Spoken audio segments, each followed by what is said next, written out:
మాకేం లాభం లేదు, కానీ నీతో మేము ఉండాలి ప్రభా, నాతో నీవు ఉండాలి, నీ మాటలు ఉండాలి.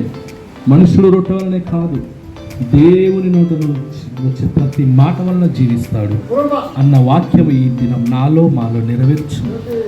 యేసయ్య నామములో వేడుకుంటున్నాం తండ్రి, ఆమేన్. దేవుని నామానికి స్తోత్రం. గుడ్ ఫ్రైడే మాటలు కొన్ని సంవత్సరాలుగా మనము కదా ధ్యానించుకుంటూ వస్తాం. దేవుని నామానికి స్తోత్రం. ఈ 3వ మాట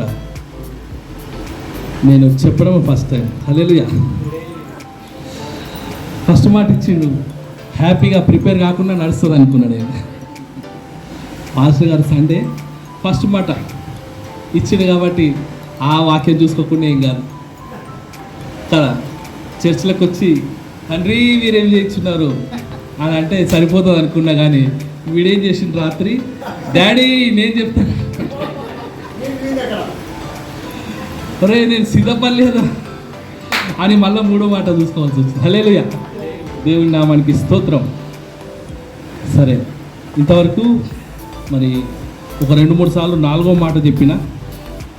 మొట్టమొదటిసారి నేను 4వ మాట చెప్పినప్పుడు మీరు కొంతమంది గమనించని వాళ్ళలో నేనే నెంబర్ 1. ఎందుకంటే ఆ రోజు ఏలీ ఏలీ లామా సబక్తాని కదా 4వ మాటలో నేను బిగ్గరగా ఏమన్నానంటే లేమీ లేమీ లామా సబక్తాని. కృష్ణగానికి ఎంత అప్పులు ఉన్నాయో, అప్పటికి నేను డ్యూటీ ఎక్కలేదు, ఇంకా నేను జాయిన్ కాలేదు, అప్పులు చేసుకుంటూ తిరుగుతూ ఉన్నాను డ్యూటీకి. ఈయనకి ఎంత అప్పులు ఉన్నాయో వీడు లేమి లేమి అనుకున్నారా తెలియదు. తర్వాత నాకు నొక్కి అని విజయ ఇంకా ఆశ్చర్యం అన్న నువ్వు ఏం చెప్పినావు అని అడుగుతున్నారు వాళ్ళు. సో వాళ్ళు చెప్పేదాకా నాకు తెలియదు. దేవుని నామానికి స్తోత్రం. అట్లా పరిచయం ఉన్న మాటలు అవి చెప్పి దంచి కొట్టినాము. కానీ ఇప్పుడు నాకు 3వ మాట అమ్మ ఎదురవుతుంది. హల్లెలూయా. అమ్మ కనబడుతుంది. ఈ అమ్మ మాట ఈ అమ్మకు ఇస్తాడు కదా మామూలుగా అయితే కదా, ఇది మనకు వచ్చి తీస్తారు. దేవుని నామానికి స్తోత్రం. అయితే యేసు ప్రభు అంటున్నాడు, యేసు తన తల్లియు తాను ప్రేమించిన శిష్యుడును దగ్గర నిల్చుంటున్న చూచి అమ్మ ఇదిగో నీ కుమారుడు అని తన తల్లితో చెప్పాను. తర్వాత శిష్యుని చూసి ఇదిగో నీ తల్లి అని చెప్పాను. ఆ గడియలోనే ఆ శిష్యుడు ఆమెను చేర్చుకొనెను, తన ఇంట చేర్చుకొనెను. దేవుని నామానికి స్తోత్రం. యేసు ప్రభు ఏ పని చేసినా అది 100కు 1000% పర్ఫెక్ట్గా ఉంటుందండి. కొన్నిసార్లు మన మాటలు పర్ఫెక్ట్గా ఉంటాయి, మన చేతులు పర్ఫెక్ట్గా ఉండవు. దేవుని నామానికి స్తోత్రం. మన విశ్వాసం పర్ఫెక్ట్గా ఉంటుంది, మన క్రియలు పర్ఫెక్ట్గా ఉండవు. సరే, నలుగురు మధ్యలో కృష్ణ గొప్పోడాన్ని కనిపించవచ్చు కదా, నలుగురిలో ఎవడైనా మంచివాడైనా కనబడతాడు. నేను చెప్తూ ఉంటా చాలాసార్లు, క్లాస్ రూమ్లో ఎవడైనా జవాబు చెప్తాడు కదా, జీవన్ క్లాస్ రూమ్లో ఎవడైనా చెప్తాడు జవాబు, ఎగ్జామ్స్లో రాయాలి జవాబు. హల్లెలూయా. ఇది ఎక్కడో విన్నామని అనుకోవచ్చు కొంతమంది, సరే ఎక్కడో వింటారు, నేను అప్పుడప్పుడు వాడుతూ ఉంటాయి మాట. అయితే విశ్వాసం నా టాపిక్ అది కాదులేండి, విశ్వాసం అనే టాపిక్ నాది కాదు.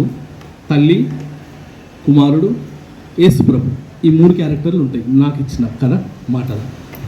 అయితే మన విశ్వాసంలో కొన్నిసార్లు విశ్వాసం కనబడుతుంది, క్రియలు కనబడాయి. మన ప్రేమలో కొన్నిసార్లు ప్రేమ ఉంటుంది, అది స్వార్థపూరితమైన ప్రేమ ఉంటుంది. మన పరిశుద్ధతలో కూడా పరిశుద్ధత కనబడుతుంది, ఉండదా అని. ఏంగా మనమేం పాపలం కాదు, వైన్ షాప్ కాడ నిలబడేమి మందు తాగుతలేం కదా, జూదం ఆడతలేం, బెట్టింగ్స్ ఆడతలేం కదా, ఏం ఆడతలేం. అయినా కొన్నిసార్లు నువ్వు ఉండే పరిశుద్ధతలో కూడా నీకు స్వార్థం ఉండొచ్చు. దేవుడు తంతడేమో అని భయపడడం కాదు. హల్లెలూయా. దేవునికి అది ఇష్టం లేదు కాబట్టి నువ్వు దేవునికి భయపడాలి. దేవునికి పాపం అంటే ఇష్టం లేదు, దేవునికి పాపం అంటే ఇష్టం లేదు కాబట్టి నీవు కూడా దాన్ని పాపాన్ని ద్వేషించాలి. దేవునికి ఇష్టం లేదు కాబట్టి నాకు ఇష్టం ఉన్నా ఆ పాపాన్ని దేవునికి లేదు కాబట్టి నేను కూడా ఏం చేద్దాం, నాకు ఆ పాపం అంటే ఇష్టమే, ఆ లోకాశాలంటే ఇష్టమే.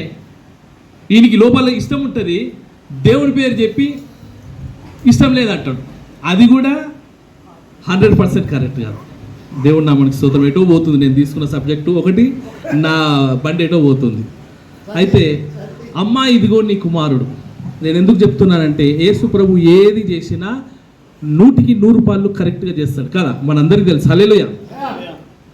ఎందుకంటే మరియమ్మ తల్లి ఆయనకు జన్మనీయక ముందు ఎన్నో అవమానాలు, ఎన్నో నిందలు కదా, తన వారితోనే ఎన్నో నిందల అవమానం భరించింది.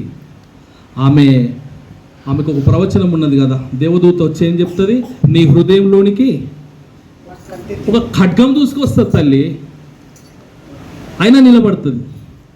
ఇవన్నిటిని కూడా యేసుప్రభు మర్చిపోలేదు, మర్చిపోతాడని మనం అనుకుంటాం. నీ కష్టాలు నా కష్టాలు, నీ శ్రమలు నా శ్రమలు, నీ రోగము నా రోగం, నీ బాధ నా బాధ యేసుప్రభు మర్చిపోతాడు అనుకుంటాం. ఎప్పుడు మర్చిపోడు, మనం మర్చిపోతాం. మనము దొంగలం, మనం మర్చిపోతాం. దేవుడు మర్చిపోడండి, దేవుడు మర్చిపోడు. సారీ, నన్ను క్షమించండి ఎవరికైనా బాధ అనిపిస్తే. మనం మర్చిపోతాము, దేవుడు మర్చిపోడు. మరియమ్మ తల్లి ఎన్నో నిందలు, అవమానాలు, ఆమె హృదయంలో ఖడ్గం దూసుకెళ్ళినప్పుడు ఇవన్నీ కూడా దేవుడు జ్ఞాపకం చేసుకుంటుండు. ఆ సమయంలో ఇవన్నీ జ్ఞాపకం చేసుకుంటుండు. నా కోసం ఈ తల్లి ఎన్ని కష్టాలు పడ్డది కదా. ఆమె 9 మాసాలు మాత్రమే కాదు మోయలేదు, ఆమె అవమానాలు మోసింది, ఆమె నిందలు మోసింది కదా. ఇంత చలమాని అవుతూ కూడా మరి ఈ లోకంలో మరి జస్ట్ మరి ఏమన్నా గర్భం దాల్చినటువంటి మరి అనర్హులు, పెళ్ళి కాకుండానే గర్భం దాల్చిన వాళ్ళని నువ్వు అట్లెట్లా అంటే ఊకుంటారు అనుకుంటున్నారా? ఊకోరు. నువ్వనివై నాకు చెప్పడానికి, మేము మేజర్లం, మాకు అన్నీ తెలుసు, ఇవన్నీ మాట్లాడతారు. కానీ మరియమ్మ తల్లి విషయంలో మనం జ్ఞాపకం చేసుకుంటే ఆమె పొందిన అవమానాలను, ఆమె పొందిన గాయాలను దేవుడు జ్ఞాపకం చేసుకుంటూ ఈమె పట్ల నేను ఎట్లా బాధ్యత, నా బాధ్యత, ఆయన చస్తూ కూడా బాధ్యత నెరవేరుస్తున్నాడు. కొన్నిసార్లు మనం బ్రతికుండు కూడా మనం బాధ్యత నెరవేర్చలేని పరిస్థితుల్లో ఉంటాం. ఇది మనకు తేడా వచ్చింది, మనకు వచ్చిన బాధనే ఇది. మనకు అన్నీ ఉంటాయి, మన తల్లిదండ్రులను చూడం. మనకు అన్నీ కలిగి ఉంటాయి, మన తండ్రిని చూడము, మన తల్లిని చూడము. వీడేమనుకుంటాడంటే నేను బాగా సంపాదించినాక నా తల్లిని చూస్తా, నీ ముఖం చూస్తావు, నువ్వేం చూడవు. ఇప్పుడు చూడను, నువ్వు సంపాదించినాక ఏం చూస్తావు? చూడవు. చూసేటోడు డబ్బు ఉన్నా తల్లిని చూస్తాడు. హల్లెలూయా. డబ్బు లేకున్నా తల్లిని చూస్తాడు. వాడి ఉన్నదంతా ఖర్చు అయిపోయి కూడా తల్లిని కాపాడుకుంటాడు, తండ్రిని కాపాడుకుంటాడు. అప్పుల పాలైనా తల్లిదండ్రులను కాపాడుకుంటాడు, అవమానాల పాలైనా తల్లిదండ్రులను కాపాడుకుంటాడు, నిందల పాలైనా తల్లిదండ్రులను కాపాడుకుంటాడు. వాడికి లోకమే ఎదురైన, లోకమే వ్యతిరేకమైన, సమాజమే వ్యతిరేకమైన తల్లిదండ్రులను కాపాడుకుంటా అని అంటాడు. వాడు నిజమైన కుమారుడు. హల్లెలూయా. ఇక్కడ యేసయ్యను మనం చూస్తున్నాము, ఆయన నిజమైన కుమారుడండి. ఆయన అంటాడు కదా, పరిపూర్ణ మానవుడు, సంపూర్ణ మానవుడు, పరిపూర్ణ దేవుడు.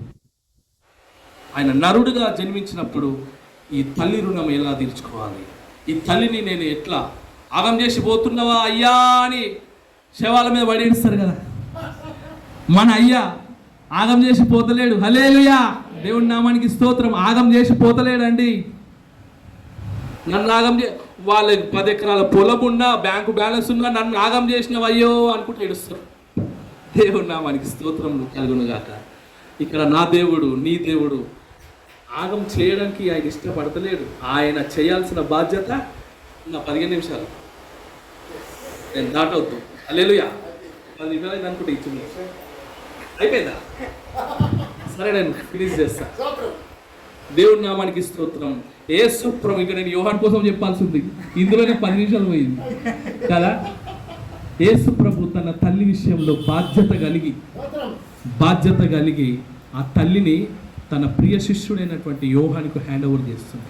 ఇదిగో నీ తల్లి అన్నప్పుడు ఆ కుమారుడు లేకుంటే ఆ శిష్యుడు ఆ తల్లిని చేర్చుకుంటున్నాడు. ఈరోజు ఎంతమంది అండి మనకు బాధ వచ్చిందంటే తల్లిదండ్రులను కాపాడుకోవాలంటే ఏ ఓల్డేజ్ హోమ్ చూడడానికి వెళ్ళలేదు, వృద్ధాశ్రమాలు వెతకలేదు దేవుడు. ఎక్కడ వృద్ధాశ్రమాలు ఉన్నాయా అక్కడ నేసేద్దాం లేవు మరియమ్మని అని వెతకలేదు. ఆ ఆలోచనే లేదు దేవునికి. నేను లేకపోతే నా శిష్యుడు ఉన్నాడు, నేను లేకపోతే నా శిష్యుడు ఉన్నాడు అని శిష్యునికి హ్యాండ్ ఓవర్ చేసి తన తల్లి విషయంలో ఒక బాధ్యత కలిగినటువంటి కుమారుడిగా ఆయన మరణమైపోతూ కూడా ఆయన పలికిన మాటల్లో శ్రేష్టమైన మాట తన తల్లి విషయంలో మరి ఒక బాధ్యత కలిగిన మాట మాట్లాడుతున్నాడు. అదేవిధంగా మనం చూసినట్టయితే యోహాను శిష్యుని మనం జ్ఞాపకం చేసుకున్నట్టయితే యోహాను శిష్యుడు వెంటనే ఏం చేసిందంట, ఆమెను చేర్చుకున్నాడు. ఈరోజు నీకు రక్షణ ఇచ్చిండు, నీకు సువార్తను వినిపిస్తున్నాడు సంవత్సరాల తరబడి, నీకు దేవుడు సంవత్సరాల తరబడి మేలు చేస్తున్నాడు. మనము నిలబెట్టుకుంటున్నామా, మనం కాపాడుకుంటున్నామా మన రక్షణని? కాపాడుకుంటున్నామని భ్రమలో బ్రతుకుతున్నామా? అది కూడా డేంజరే. కాపాడుకుంటున్నామని భ్రమలో బ్రతుకుతున్నామా? అది డేంజరే. ఒకడంట నిలబడి ఉన్నానని అనుకొని నిలబడి ఉన్నాడు అనుకుంటున్నట్ట, వాడు భ్రమపడుతుండే నిలబడ్డా, వాడు ఎప్పుడో పడిపోయాడు. పైపెచ్చు వాడు ఏమనుకుంటు, నేను నిలబడి ఉన్నా, ఐఎమ్ స్ట్రాంగ్ అనుకుంటుండు, ఐఎమ్ కింగ్ అనుకుంటుండు. కింగ్ కాదు, ఆడ పడిపోయాడు ఎప్పుడు ఆయన. కాబట్టి మనం ఏ స్థితిలో ఉన్నాం? యేసయ్య నీకు అప్పగించిన రక్షణని నువ్వు ఎలాగూ మరి నువ్వు కాపాడుకుంటున్నావు? యేసయ్య నీకు ఇచ్చినటువంటి మరి ఏ బాధ్యత, అది కుటుంబమే కావచ్చు, అది సమాజమే కావచ్చు, అది సంఘమే కావచ్చు, అది సేవనే కావచ్చు, నువ్వు మరి దైవజనునే కావచ్చు, నువ్వు విశ్వాసిగా కావచ్చు, నువ్వు అనామకురాలువే కావచ్చు, నువ్వు దేవుని బిడ్డవే కావచ్చు, నువ్వెంత దీనురాలువే కావచ్చు, యేసు ప్రభు నీకు అప్పచెప్పినట్టు, యేసు ప్రభు యోహానుకు అప్పచెప్పినట్టు నీకు పరిచర్యను అప్పచెప్పిండు, నీకు సేవను అప్పచెప్పిండు, నీకు సంఘాన్ని అప్పచెప్పిండు, నీకు దైవ సేవకుని అప్పచెప్పిండు, నీకు విశ్వాసులను అప్పచెప్పిండు, నీకు ఒక పరిశుద్ధమైన మార్గాన్ని అప్పచెప్పిండు. ఇక్కడ ఉన్నవా లేవా అనేదే పాయింట్. హల్లెలూయా. అది ఎవరైనా కావచ్చు. దేవుని నామానికి స్తోత్రం. అయితే యోహాను మనం జ్ఞాపకం చేసుకున్నట్టయితే వెంటనే ఆయన నేర్చుకున్నాడు. ఈరోజు నీకు నాకున్న రక్షణను, నీకు నాకున్న సంఘాన్ని, నీకు నాకున్నటువంటి ఈ యొక్క కమిట్మెంట్, నీకు నాకున్న ఒక ఈ మార్గం, ఇందులో పడి మనం నమ్మకంగా బ్రతుకుతున్నామా? మనకిచ్చిన దేవుని మార్గంలో మనం ఎంతవరకు ఉన్నాము? ఎన్నడో 2000 సంవత్సరాలకు క్రితం రాసిన మాటలను అందులోనే అక్కడక్కడనే తిరగడం కాదు. ఆ యోహాను ఏం చేసిండు? చేర్చుకున్నాడు. మరి ఈరోజు నువ్వేం చేయాలి? నేనేం చేయాలి? మనకు రక్షణ ఇచ్చిండు, మనకు సంఘాన్ని ఇచ్చిండు, మనకు దైవ సేవకులను ఇచ్చిండు, మనకు మరి లోకంలో మరి ఎన్నో ఆశీర్వాదాలు ఇచ్చిండు, దేవుని మార్గం ఇచ్చిండు. మనము మరి ఏ రకంగా మనం బ్రతుకుతున్నాం? సంఘాన్ని కాదని, దైవ సేవకులను కాదని లోకంలో తిరుగుతున్నామా? లేకపోతే యోహాను భక్తుడు మరి తన తల్లిని చేర్చుకున్నట్టు, లేక సంఘంలో, సమాజంలో, దైవ సేవకుల పట్ల, సేవలో, పరిచర్యలో ఇవన్నీ పక్కన పెట్టాయి. నీ కుటుంబము, నీ వ్యక్తిగతము, నీ ప్రార్థన, నీ పరిశుద్ధత, ఇందులో నమ్మకంగా ఉన్నామా లేమా అనేది పాయింట్. హల్లెలూయా. ఇంట గెలుస్తుంది కదా రక్ష గెలవాలి. ముగించేస్తారు 2 నిమిషాలు. ఇంట గెలుస్తేనే కదా రక్ష గెలవాలి. ఫస్ట్ నీకు నువ్వు ప్రార్థన చేసుకో. ఫస్ట్ నీ ఇంటిని కట్టు. ఓ సంఘాన్ని లేకుంటే ఏదో సమాజాన్ని ఉద్ధరించుడు తర్వాత సంగతి. ఏదో కొల్లగొట్టేస్తా, ఏదో పొడిచేస్తా, ఇది తర్వాత. నీ సంఘం, నీ ప్రార్థన, నీ యొక్క వ్యక్తిగతం, నీ విశ్వాసం. దేవుడు వచ్చి నీ పక్కన విశ్వాసం అడగడు కదా. కాబట్టి నీవు నేను మరి దేవుని యొక్క మరి ప్రియ శిష్యుడైనటువంటి యోహాను వలె మనకిచ్చిన రక్షణ, మనకిచ్చిన భక్తిలో దేవభక్తి సాధన చేసుకుంటూ మనకి ఎంతవరకు మనం దేవునికి నమ్మకంగా ఉన్నాము. ఒక తలాంతి ఇస్తే దాన్ని 2 చేయాలి, 3 చేయాలి. ఉన్నది ఓడగొట్టుకోవద్దు. కాబట్టి మనకు రక్షణ ఇచ్చిండు దేవుడు, మంచి దైవదాసుని మనకు ఒక మంచి మార్గం ఇచ్చిండు. ఇందులో పడి ఈ ద్రాక్ష తోటలో నువ్వేం చేయాలి? ఫలించాలి. హల్లెలూయా. ఎండిపోతే ఏం లాభం అండి? తీసుకుపోయి అగ్నిగుండంలో వారిస్తారు. దాని దేనికి వచ్చిందా లాభం? దేనికి పనికి వచ్చింది? అది దేనికి పాడైంది? ఈ సంఘం అనే ద్రాక్ష తోటలో నువ్వు నాటబడ్డప్పుడు నువ్వు అంచలంచలుగా ఒక్కసారి నువ్వు జిగేలమని ఏం వెలిగిపోమని చెప్తలేడు దేవుడు. హల్లెలూయా. అంచలంచలుగా నువ్వు నేను ఫలించాలి. యోహాను భక్తుల వలె మరి తన తల్లిని చేర్చుకున్నట్టు ఈరోజు నీకు నాకు ఇచ్చిన రక్షణను కాపాడుకోవాలి. నీకు నాకు ఇచ్చిన విశ్వాసం మనం కాపాడుకోవాలి. ఏ పరిస్థితుల్లో కూడా ఈ దైవ మార్గం నుంచి మనం తొలగిపోవద్దు. ఈ కొద్ది మాటలు దేవుడు దీవించును గాక.